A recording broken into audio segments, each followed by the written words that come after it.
Hello guys, είμαι ο Πέτρος, είστε στο καινούργιο μου κανάλι, το Πέτρος TV. Άφησα το έκλεισα το παλιό μου κανάλι, φυσικά δεν ξέρω, δεν το έκλεισα, τέλος πάντων.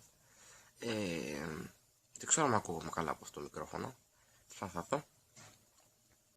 Είναι ένας βλάκας έξω και γελάει, δεν ξέρω γιατί. Είναι ο Κώστας Λαγ, άμα θέλετε να τον δείτε, αυτός γελάει μέσα στο σπίτι του.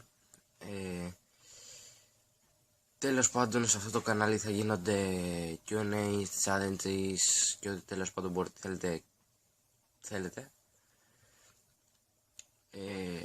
Θα υπάρχει μια σελίδα στο Facebook όπου θα έχει το όνομα του καναλιού. Σας πω, μπείτε και ψάξτε το στο Facebook. Λογικά θα την έχω φτιάξει. Βασικά όχι λογικά, την έχω φτιάξει ήδη.